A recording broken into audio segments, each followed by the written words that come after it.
Nick, let's start by sharing a little bit for those who don't know you, where you come from and your journey to systemic constellations and systemic coaching and work that you do now.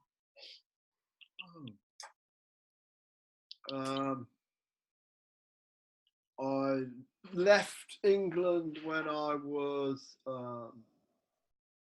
27 and drove to India and lived in India for 2 years studying different types of meditation and yoga with 5 different teachers. And that started a journey of really wanting to learn more about subjective reality, subjective nature of reality. I was very fortunate that I managed to find work working in organisational development, and so it was like I found a job which enabled me to support my family and be a good husband, which was also enabled me to continue on my sort of personal journey. I was head of organisational development for some of the biggest companies in this country, and then I set up my own consultancy with a friend, which is still going to this day and has been very successful. And we decided when we set it up that we didn't want to just earn as much money as we could. We wanted to use some of the money we were earning to establish a foundation. So we established the Nowhere Foundation, and the aim of the foundation was to do explorations into practical applications of consciousness research. And the field was too wide, so we decided to choose one thing to focus on. So this was in about 98. So we decided at that time that the whole field of constellations and Hellinger's work was where we wanted to focus. So we dedicated the foundation to that. We brought in some of the people we felt were the best constellators in this country, and worked a lot with Hellinger directly and some of his partners.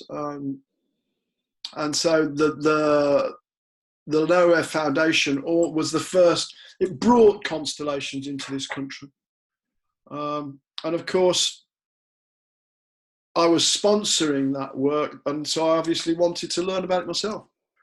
So I started working with Judith Hemming, who was part of the Nowhere Foundation, and she and I have been working together ever since.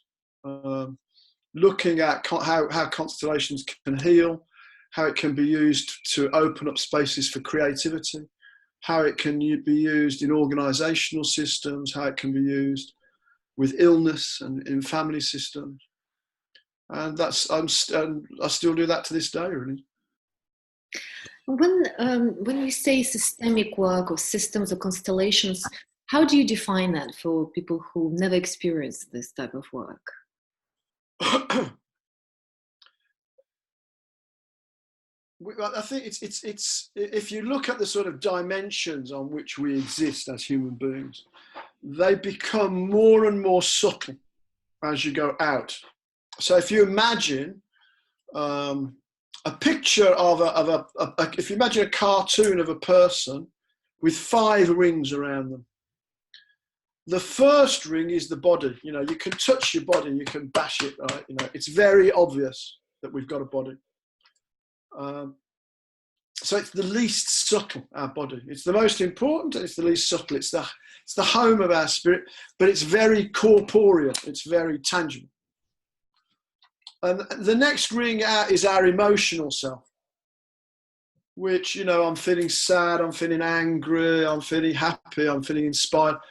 How I'm feeling emotionally impacts on my body, and that impacts on how I perceive the external world.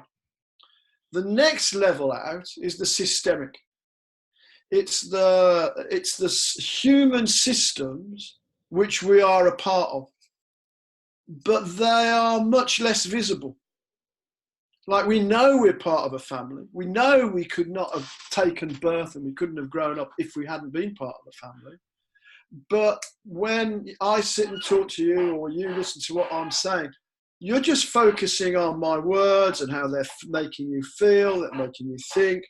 You're not really aware of how the impact of your family of origin actually is altering how you perceive what I'm saying. So that is, for me, the systemic realm. That is the realm of the impact of the social systems that we're a part of. And what are the other two? So 3 you've shared. You mentioned 5 rings. The other 2 are more contentious still. The other 2 is the next one is when we have 2 dominant states of being. We can be in a body and we can be out of a body. So the next one, the 4th ring, is our disembodied selves and our connection to other disembodied beings.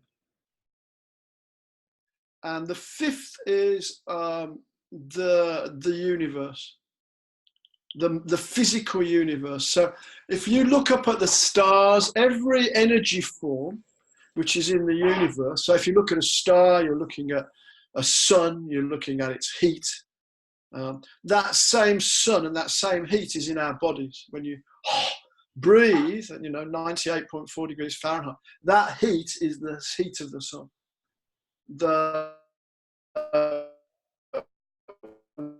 When we have inspiration of innovation, that true innovation is a spark which sets a fire. And a sun is just an enormous amalgamation of sparks. And I can go through each phenomena in the universe and say how that manifests in our lives. So our body is the equivalent to the planet. So just as our bodies house our spirit, so the planets house the physical manifestations of life in the universe, and so on. So in a way, these 5 bodies or 5 levels, 5 circles, they are states of consciousness or energy in a different form. And each one becomes more and more subtle. So it's from the high density to lower density in terms of mass, and then energy is dispersed, but also I believe much more complex. From a very simple energy system into more complex system, and much more far-reaching. And in size, it also increases in size. So you're absolutely right, Darya. So the first one, the body, it's much more dense. You can feel it. Then the universal energy forms are much more subtle, much less dense, but like they're universal. They sort of, they are literally and metaphorically universal. That's a very interesting way to look at it. And systemic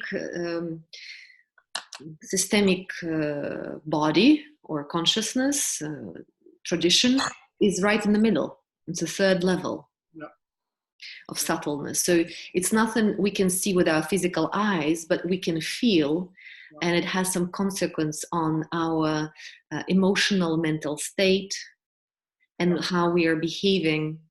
And tapping into that level, we can bring in certain elements that we can then experience through the body. So moving into the topic, I'm very curious. And any model of consciousness is exactly that. It's a model of consciousness. Model of consciousness. Great. It's not an objective truth. But the thing about a model or a theory is it practical? Kurt Lewin, the founder of Gestalt, he said, "There's nothing as practical as a good theory." Right. The realms model it's not necessarily true. It's the test of it. Is it useful? And its use, its original evolution was as a way to help therapists and catalysts and other change agents, leaders, anybody who wants to bring healing and creativity, to help them gauge the level of their intervention. So if somebody's got a bad cough, you don't do a constellation with them. You give them some cough medicine. Right. So an example for me would be, very often we use talking therapies, counselling, psychotherapy, etc., which is essentially coaching. It's essentially a one-to-one way of working. And it's great to help people become more aware of their emotional patterns. But if that emotional pattern is based on their systemic inherited pattern, that something that they've inherited from their family, which it very often is, then one-to-one talking therapies are of very limited use. You have to look at the system.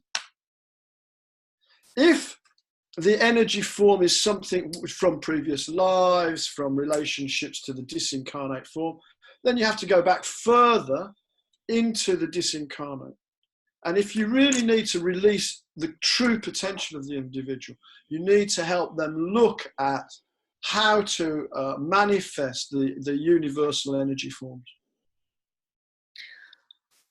Wow, that's a very interesting topic. So how do you assist people? Well, I hear already. So it's a physical problem. Then you would deal on the physical level. Absolutely. If it's emotional problem, so the second layer, second realm, second circle, Yeah. is it emotional body? Yeah. With mental, or where would you? Mental and emotional. Mental and emotional. So that is a linking piece into the systemic tradition, where the time is sort of between the generations is condensed, and it's all happening now. We are influenced by Absolutely. the previous generational patterns.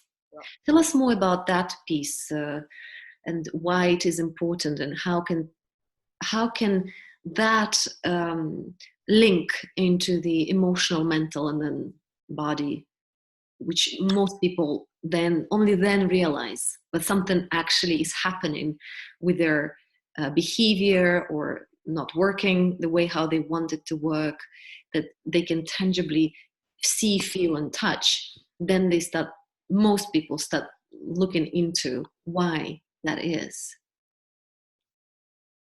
What's the question?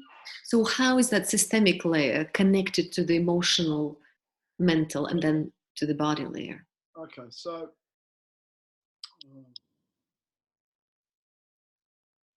if I think about my own family system, my father pretty much left us when I was born, and that meant that my mother and I were very close to each other,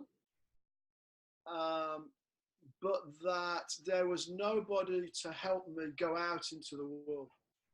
So it's like we were cocooned together in my early life. So this created a very complex relationship with my father. So there was a certain amount of healing that I could do using, in my particular case, a form of psychotherapy that I used, Gestalt.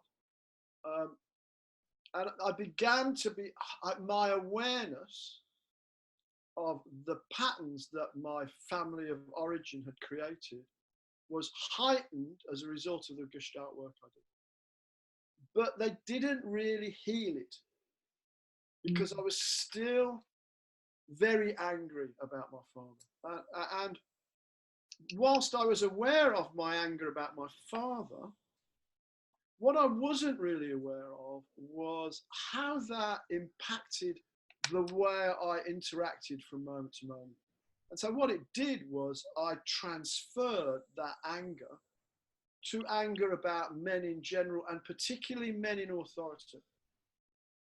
Now, if you're a young man and you've got a family and you're trying to earn a living and pay the mortgage and be a decent husband, all of which actually was also related to my father, because all of this, I was trying to break the pattern. And I wanted to break the pattern so that I didn't do to my wife and my children what my father had done to me. But ironically, my anger and my fear of men in authority and the way I then made it angry, it made me almost recreate the same type of dynamic and relationship with my father. So that when I began to see my father in his systemic context using constellations, the anger began to let go. And the next phase of it was almost like compassion, because I understood what was the cause of his behavior. And that the next phase, which actually that came much more from my work with the disincarnate and the universal realm, was I found love. I found love. I reconnected to my love for my father. And then when I found that love, the behaviors and the patterns that I had released. I mean, I've still got the shadow of them, but compared to the way they were, 30 or 40 years ago, it's like they're nothing. That's fascinating. So what you're saying is that through other realms of therapy,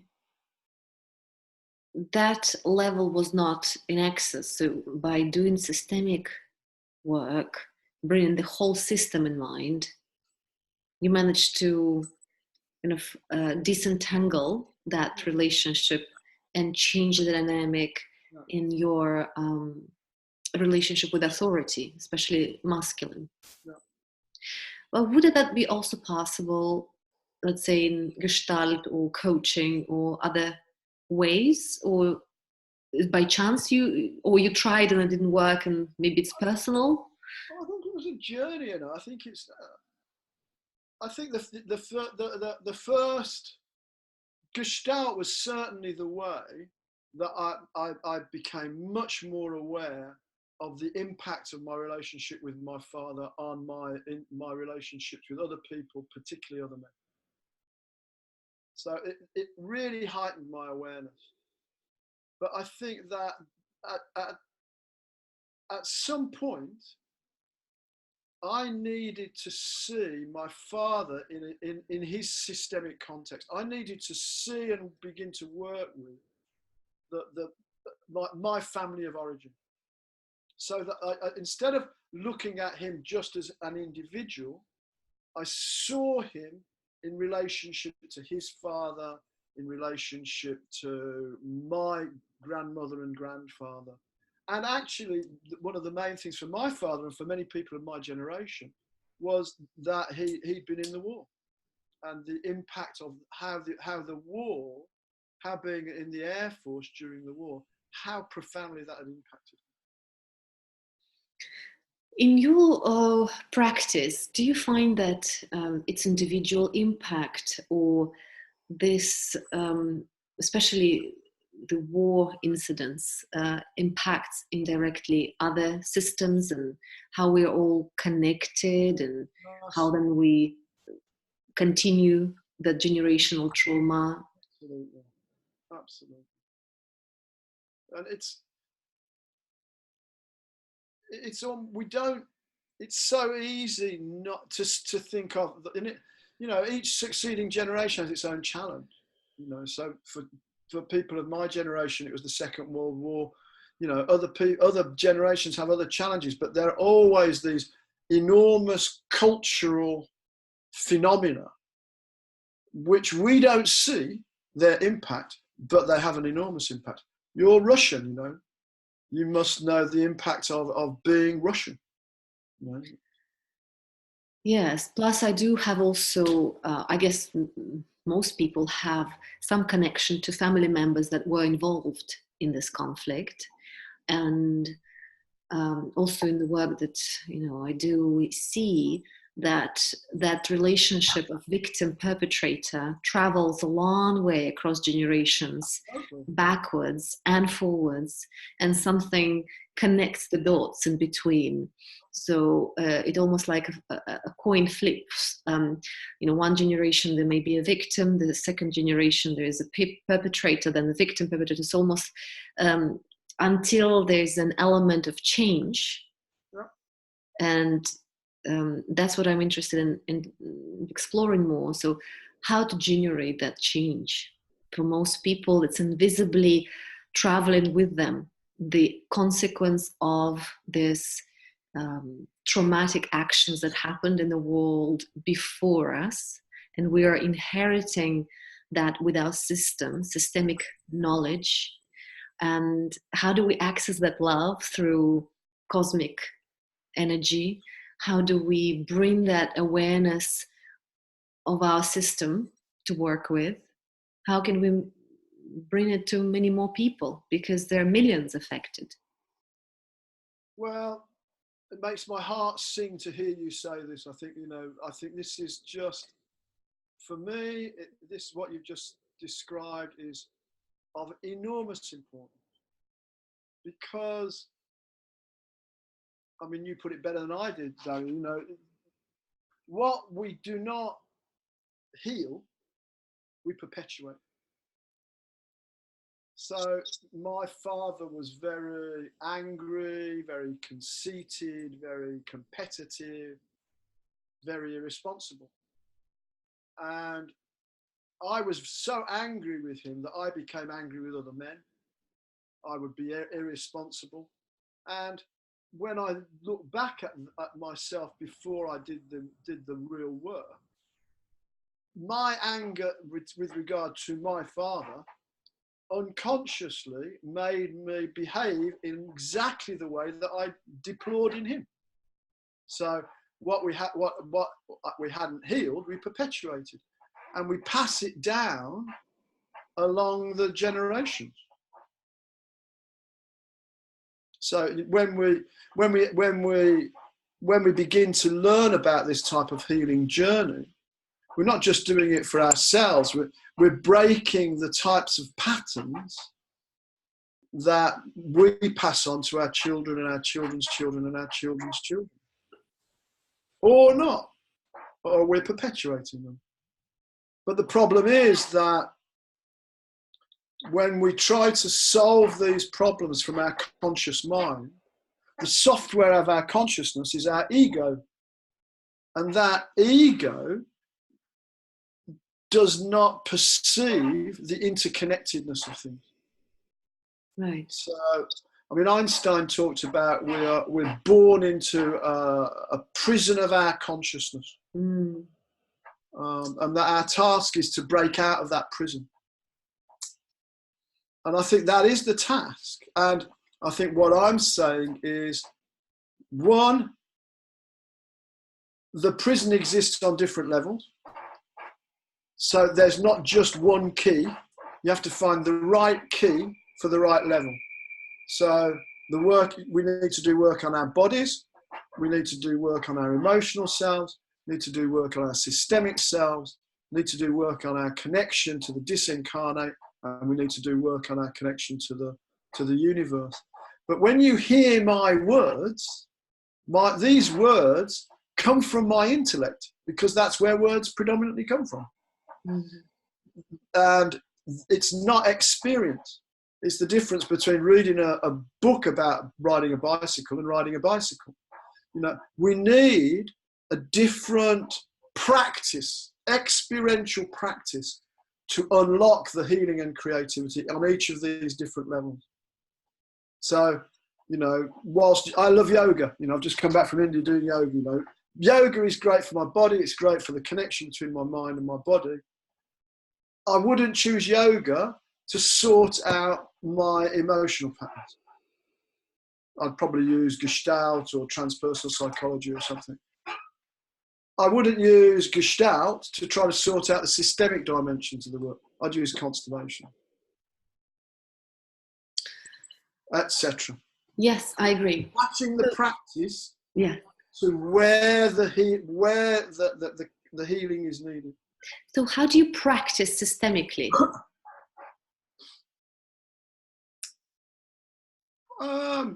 I just use, I mean, I've studied constellations for like, I don't know, 25 years or something. I just use constellations, and I work with constellations at an individual level. I can use that type of phenomenological approach at a one-to-one level, or with groups. I prefer it with groups, if I'm honest, but it's not always possible to create the conditions whereby people can have it work constellate with a group. So it's much better to work phenomenologically and constellate issues, even one-to-one, than just using talking therapies. Right.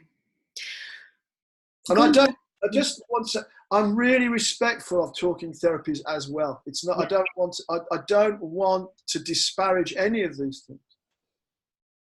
My point is, we have to have a range. We have to have the right intervention for the right issue, and one size does not fit all.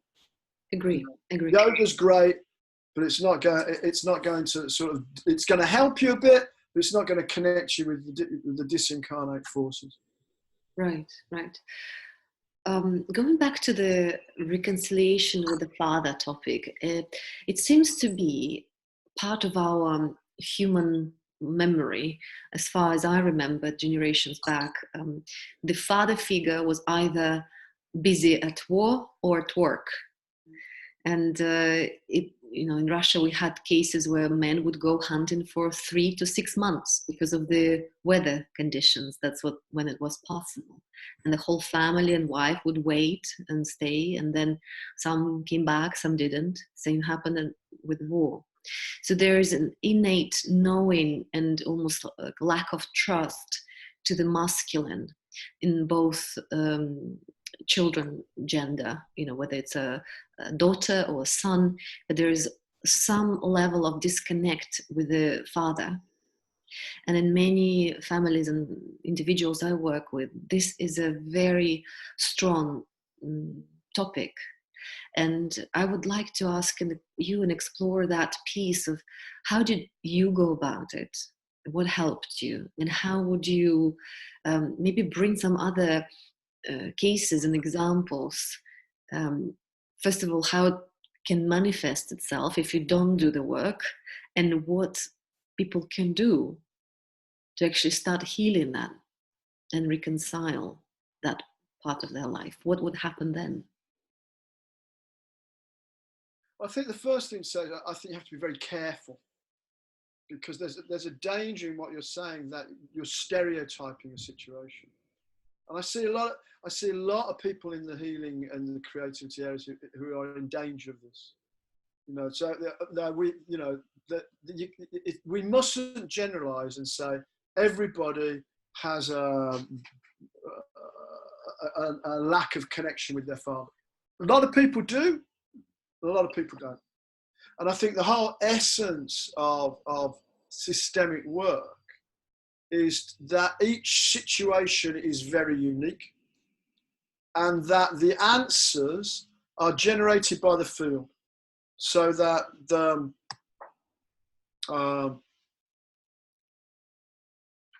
when a constellation forms, the constellator hasn't got the answer. It's the field manifests through the somatic phenomenology of the people in the constellation. The constellator, if they're skillful, knows how firstly to evoke that field, and then how to help the process reach some form of reconciliation. And each one is unique. So when you work in a field-based way, the first thing one has to do is let go of all one's preconceived ideas. If you've got a diagnosis about what's wrong with the person, lie down until it goes away. You know, it's like each situation has to be utterly unique. Otherwise, it doesn't work. Otherwise, we're collapsing it down with our own conscious mind.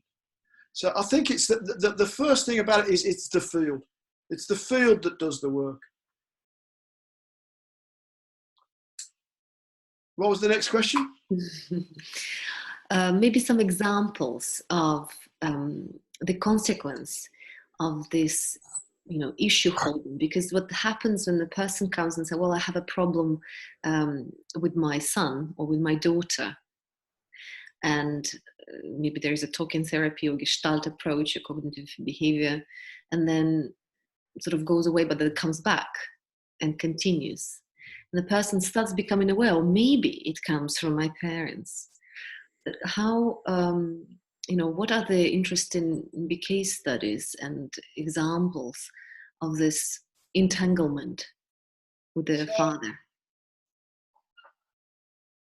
I was working with a woman a couple of months ago who, her issue was around the behavior of her husband and how that affected her son. She was very worried. Her son was at a very, 16, very sensitive, difficult age for a boy.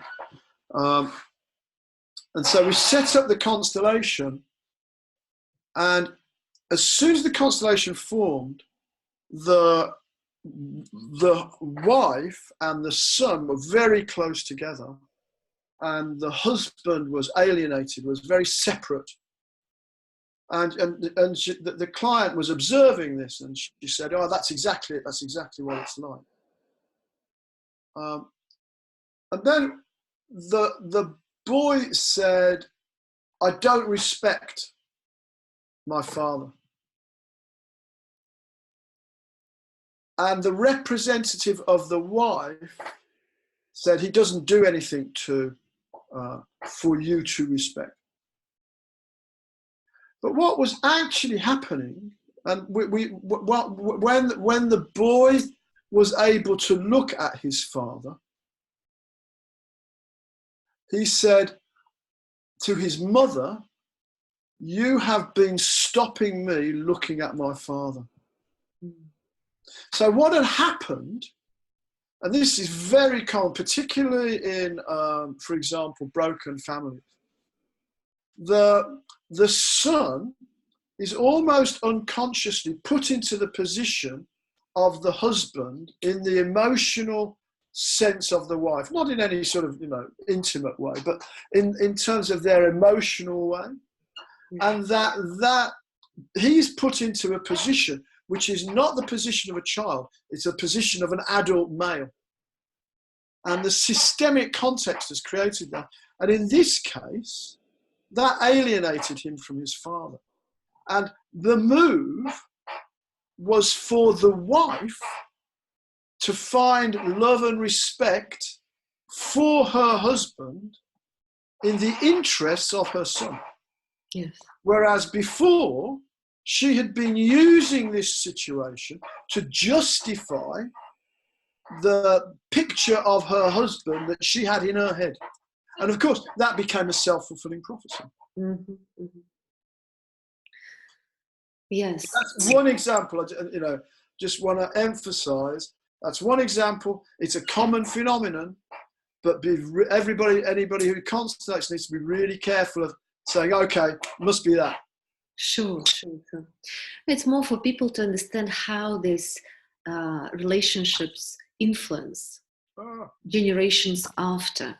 We had a case of a woman who had a secret relationship with her first husband, and then her new husband didn't know about the first relationship, and they had a child who started behaving like her first husband without knowing anything about him. So as she brought in light that relationship, and then the representative of a child met the representative of a woman's first husband, then the actual child in real life started changing his behavior. Yeah, absolutely. So things systemically, interestingly, work out, and maybe the reconciliation of the father as a topic, it's more like, okay, symptomatically, you know, that's very interesting to see as you go through different case studies. Are there any threads? For example, you know, from my side, I found that when there's an issue of discipline or an issue with authority, as you said, there's a lot to do with the father-child relationship. And it may be in the same level of the family, maybe it's before, but there's just an indication that maybe there is a way, instead of just looking at, okay, I need to discipline myself, or I need to, you know, find a way to time manage, you know, my life. Maybe there is a way to do that systemic work, to look back how that could be a consequence of some relationship that were formed in the past. That's exactly, that's exactly what we're talking about. It's easy to, people think that the answer is going to be in some type of logical, I've got too much, I'm too busy, I need a time management course.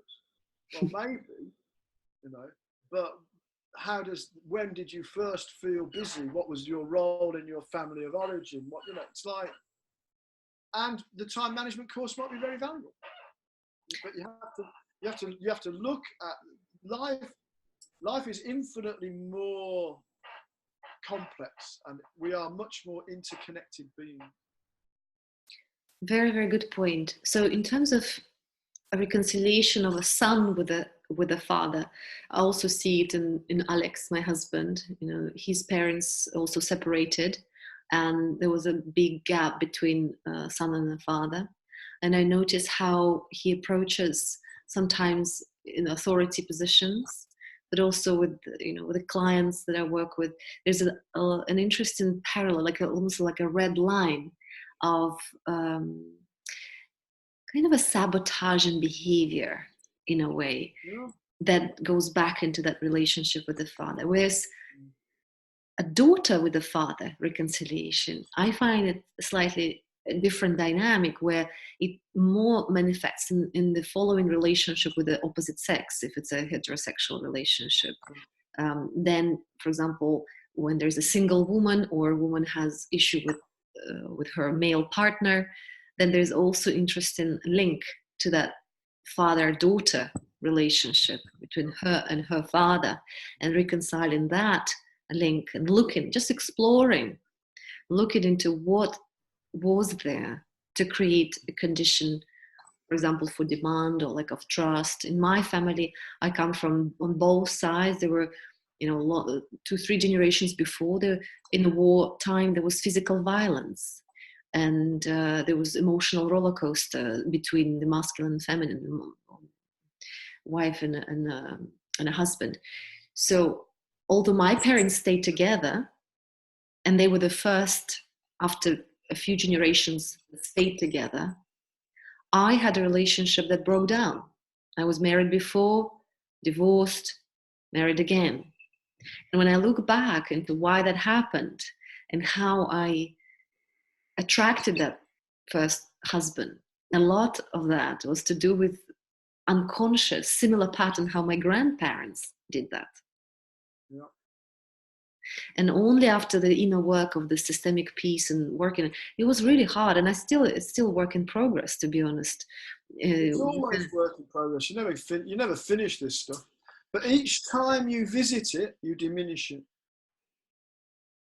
And that's a very good hope for also people listening, because I also notice that it's almost like the entangled becomes smoother, softer, and at some point it opens up the chain, and then that link goes out, and you have a free choice what to put in, or just close it and make it clean and create a new slate, a new type of relationship. There's a freedom of choice that comes to the surface. I think one of the things I've discovered that's one of my most exciting discoveries over the last couple of years is that when we experience a reconciliation, when something resolves in a constellation, it creates a spaciousness. It's like a space opens up that we can actually do. We can do much more powerful work in relation to our connection with the disincarnate realm and our connection with the universe. It's almost like it creates a doorway, and the constellation it's a time sensitive issue. Only lasts for a day or two, but after somebody has had a constellation that reconciles, they can do the most powerful work in their lives, because they've let go of something which divorces them from the much wider universal energies. The Native American people call it the hollow bone. They say we need to be a hollow bone. And all of these entanglements that we have on a systemic and an emotional level, the physical challenges we have, they fill our bone up so that we're not able to actually be hollow enough to actually experience the universal energy form. There's a story of a pilgrim, a spiritual pilgrim, and he looks up to the heavens and he says, "Fill me full of light." And God says, "I'm filling you full of light all the time. You just leak."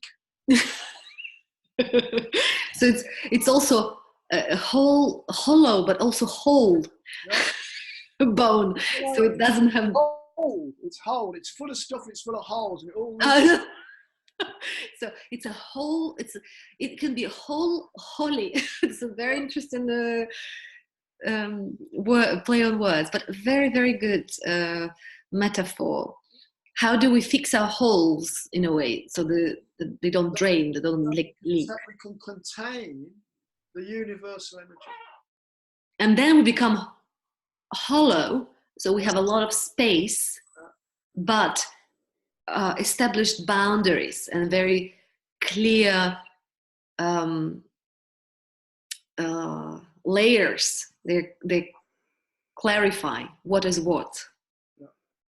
Interesting. So how do you tap into that universal energy and the love?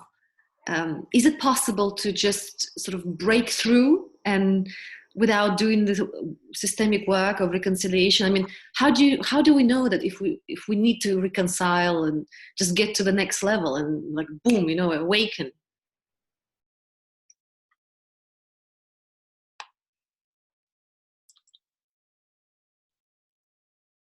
It's a tricky one.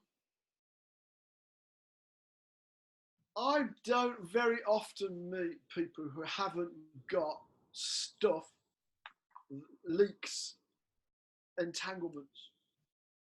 I find that the first step is to help them disentangle. And the practice which I'm sort of exploring now is about how once you've given them some way of disentangling something, how do you connect with the disincarnate and the universe? What are those practices that the reconciliation opens up the possibility for? But isn't that what in Christianity, the prayer to the saints and having that dialogue with God is all about? It is, but as long as you're limited to language, then you're going to be tricked by your ego. You're going to linguistically, we just it's like if we could solve these things linguistically, we would.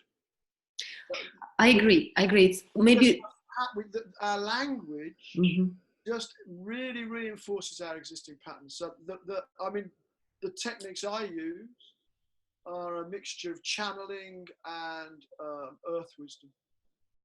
So I think that for example, a few weeks ago, I did a constellation for a young man who had been very ill with a mixture of sort of physical symptoms, particularly around terrible headaches and depression, and he'd been suffering from this for years.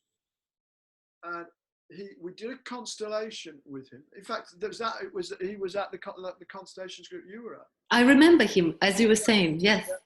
So he then came back with us, and we prepared him to go on a medicine walk. So after the constellation, we debriefed him from the constellation. He stayed with us overnight. At dawn, he went into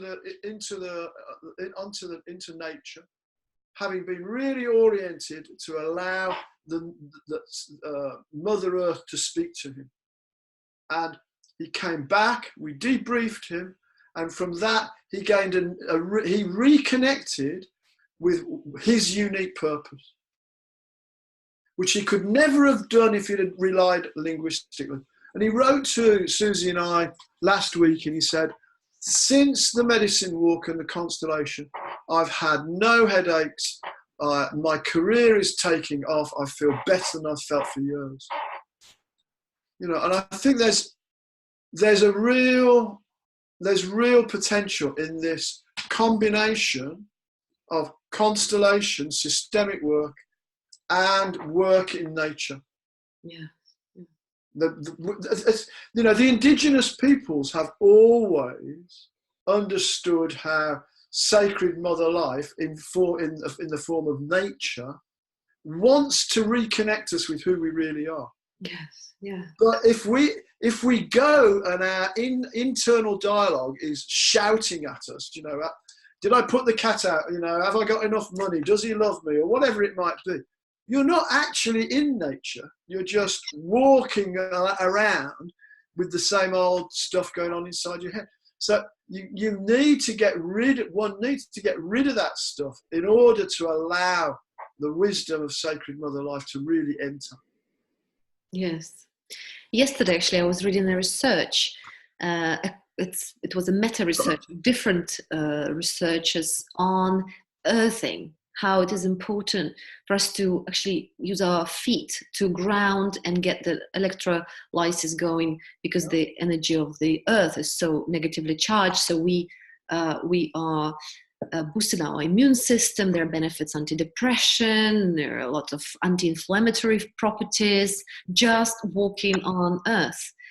And because we're wearing socks and shoes, plus when we're at home, it's wood or carpet, so they're all not helping us to actually feel in that power.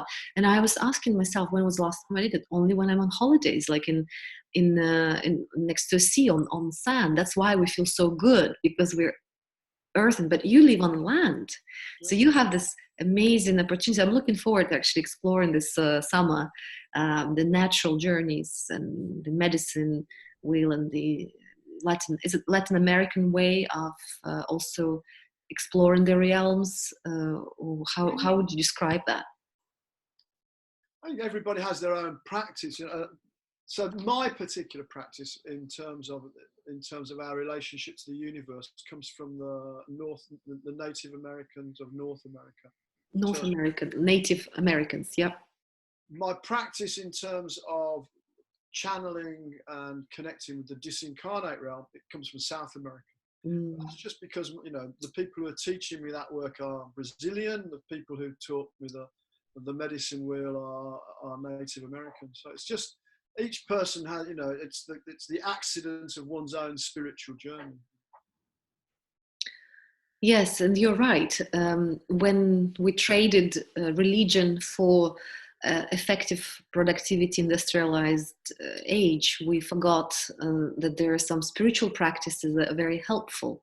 Oh. I was in conversation with Rupert Sheldrake on Monday around his book about spiritual practices, and there was a big debate about, you know, okay, we have now freedom of choice, but actually we're not choosing to be spiritually or connected to nature because we're busy living in concrete blocks. Absolutely. Running. And it's, you know, the native people, the indigenous people have always understood how compelling and seductive our normal life is. Even if you're barefoot, even if you live in a village, you know, if you're Cherokee or Navajo or Inca or Mayan, what they did, they'd say, at the key transition points in a human life, and those transition points are both predictable, to do with age, you know, grew up from being a child to being an adult, from being single to being married, from being an employee to a leader, from being a leader to an elder, preparing for the journey to the next life. At these key transition points, we need to step out of life and spend time by ourselves in nature. And we have to prepare effectively for that. I mean, and this is, you know, I learned this from the Native American people, but the more I research this, the more I find this amongst all Indigenous people. There are other times when we need to do this, when we need to manage these transitions. If a relationship breaks up, or if you get a new job, or if you have an illness, or, you know, these unpredictable life challenges. And the Indigenous people always knew that you had to step out of life and spend time with nature, in nature, because nature would give you the answer you needed. But the only thing with them is that they had much more time. Yeah. So they had more time, you know, for a young person to go through the transition between childhood and manhood, boyhood and manhood, they'd take 6 months preparing, and the actual transition ceremony might be between 1 and 2 weeks. You know, if you ask people to do that in today's age, it just won't happen. So what I'm exploring is how you can combine constellations together with time in nature in order to sort of accelerate that insight. Yes, that's combining two realms in a way. Yeah, exactly. It's three, actually. It's the systemic, it's the disincarnate, and it's the universal. That's powerful. Okay, so going back to the father relationship, because that's quite a difficult one. So on a practical level, is there anything that people who haven't had a chance to do the constellation, of course, what I hear is that you recommend to do that constellation work, but could they do something at their place, in their house, on their own, that can help them systemically reconcile with their father? Well, there's an assumption that they need to. If they want to. Yeah. It's only for those who want to. But let's go back to the path of growth. You know, that each challenge we face that's the curriculum. You know, so it might be that they need to reconcile with their father. It might be they just need to, I don't know, have better relationships with their wife, learn how to look after their kids. It's like, what is figural for them at that time? So, and the reason I say this, Darya, and I think it's so important, is I think too many therapists think that they heal their clients, or they think that their counselling practice or their coaching practice heals the client. And my experience categorically is that is not the case. Yeah, I agree with that. It's the field, it's the interconnectedness of all things. And touching that interconnectedness is where the healing lies. So the field manifests where there is genuine interest, when there's sincere curiosity, sincere desire to heal something. And it's the sincerity of the seeker and the desire to evolve that brings about the healing, because that's what evokes the field. So whatever is coming up for that person is what they need to work on. And it might be that it's their relationship with their father, and it might not. Do you see what I mean? Yeah. How do they know? I mean, people will say, well, then I don't do anything. You know, everybody knows what their edge is at that moment. Everybody knows there's a bit of me, you know,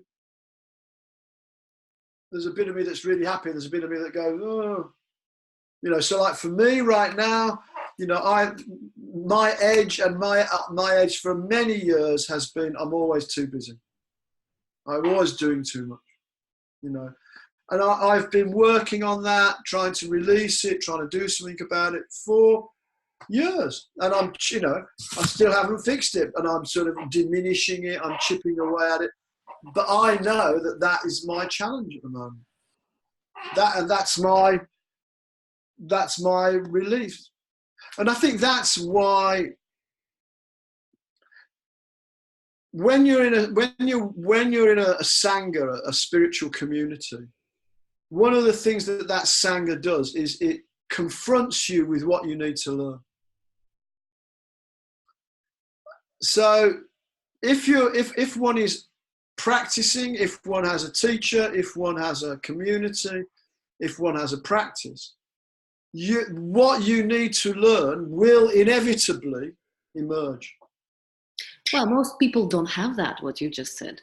Most people don't have sangha, they don't have teachers, they work, they go to their job, they come home, they relax, they sleep, they get sick, they have problems, and suddenly when the problems overwhelm them so much that they realize, oh, I'm passing the same strategy to my child that I had with my father, for example.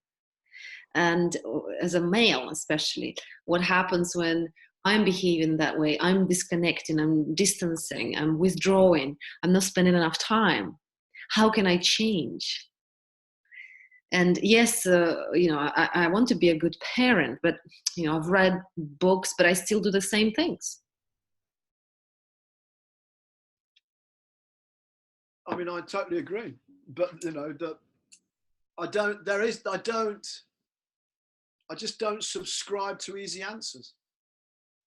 But people want answers, and if it's too complicated, they don't search because they're overwhelmed. Most people, especially people listening, a lot of them are professionals, entrepreneurs, they don't have time, and it's just a matter of, okay, is there something I can do now to help myself and the following generation?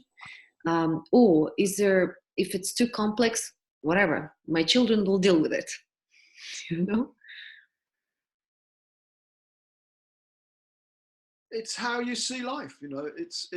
You know, if you're awake, then the things we're talking about is what is the purpose of life. This evolving our, you know, what happens as you do this work, and this is measurable, is your vibrational rate goes up. You know, if you changing one's vibrational rate is a lifelong practice. You know, so there are great, you know, you know, you can make, you know, you can easily develop a sort of curriculum of consciousness, you know. So the first thing I ever learned about was probably, I started doing yoga, then I started meditation, then I started counselling, then I did Gestalt, then I did Native American Earth Wisdom, then I did constellations, then I've been in Ridhwan for the last 12 years. You know, it's just an ongoing, that's what life is. It's you know, each challenge is there for me to engage with as, you know, it's the bit of the grit that creates the pearl in the oyster. And after, you know, like, you know, after you overcome one, the next one comes up. That's it. Mm. And if you don't want that to be it, then you know, just going and doing, you know, introductory counselling, or, you know, learn to meditate for 5 minutes a day, or just beginning. It's interesting. I'm almost envious of people who are just beginning, because when you just begin, even doing a very little has a massive impact. Yes. And there are many people who are knowledgeable about how it's all constructed. but they're not practicing. Yeah, that's a real, it's a real trick, you know, because people think that talking about it or reading books about it is the same thing as doing it. Yeah, because a lot of us live in our head. Yeah. And current world encourages our educational system. I mean, I went through 10 years of schooling plus another 6-7 years of university education, right? Or more. Sorry, no, 12 years. Oh gosh, it's way too much. But right, it's all mental in a way. It's very little experiential, very little spiritual. It's training the muscles of our ego, mind, brain, and a little bit of awareness, but more like intellectual awareness. Totally. And a lot of people who listen and are watching this, they are in the same category. But the door, you know, the door to the prison is there, available for all of us. But it doesn't come by talking about the door. It comes by practice. The key to that door is in practice. The key to that door is the first step. You can't do anything until you do this. The key to that door is beginning to disturb the internal dialogue, to realize that we have a constant dialogue going on in our minds. One thought is followed by another, is followed by another, is followed by another. And once you begin to realize that, you can realize that there is at first a tiny space between the thoughts, and that the practice is beginning to make the space between those thoughts bigger and bigger and bigger. And then once you learn to do that, a whole new comprehensive menu of different approaches become available to you. But if you don't have that space between the thoughts, you just go round and round and round. So talking about practice, where do you practice, and what do you recommend people to start if they want to learn more of this experiential approach that you offer?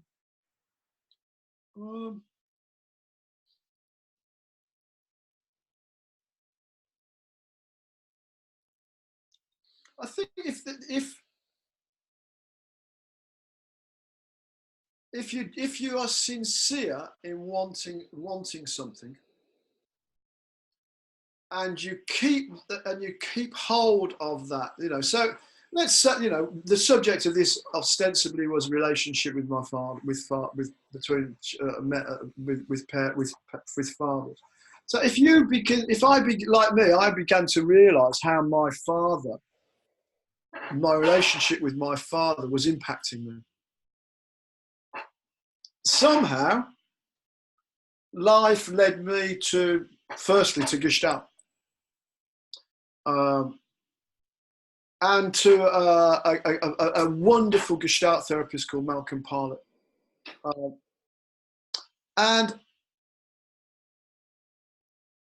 I'm not sort of saying it's Gestalt. It's like, if you sincerely want something, then just holding that intention, a path will open up for you.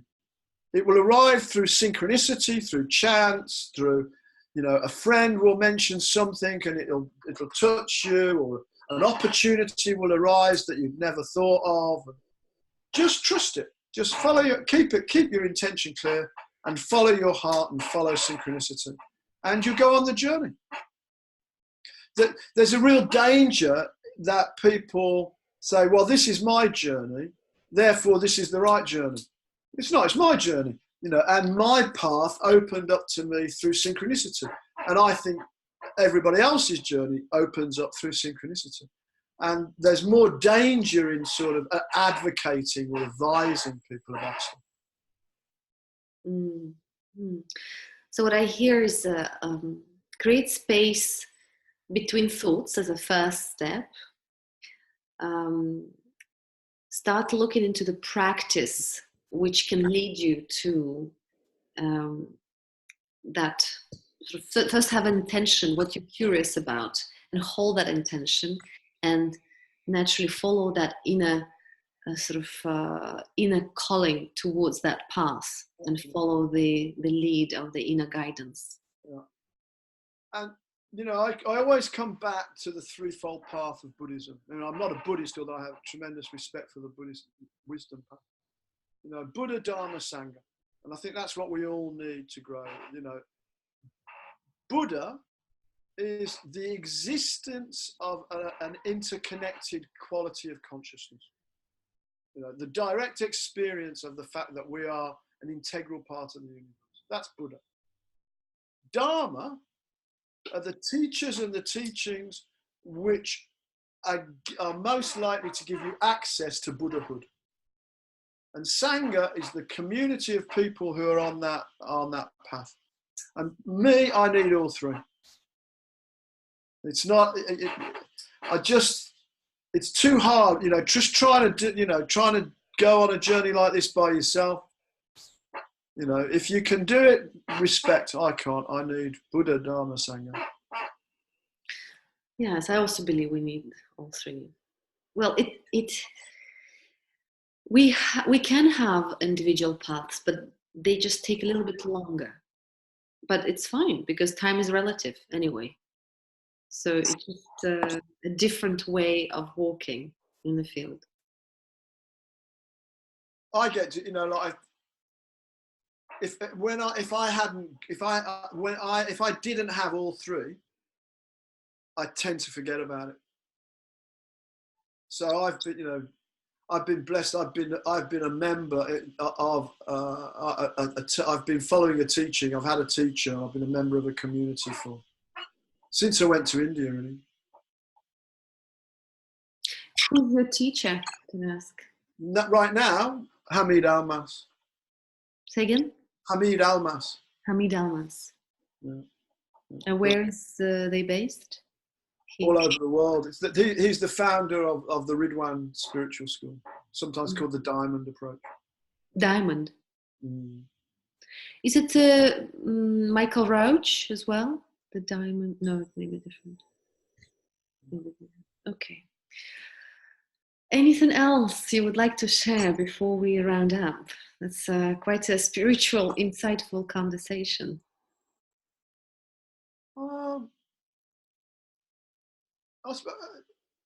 What's hitting me at the moment is that you were talking earlier about how we need to heal our patterns so that we don't pass them on and perpetuate them. Yes. I think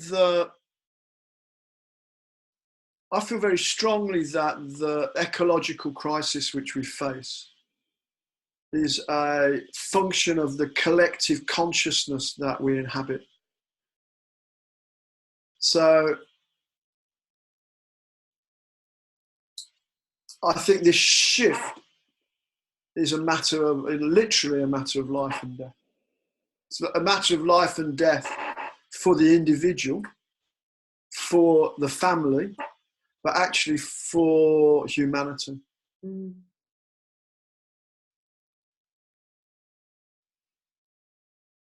Yeah.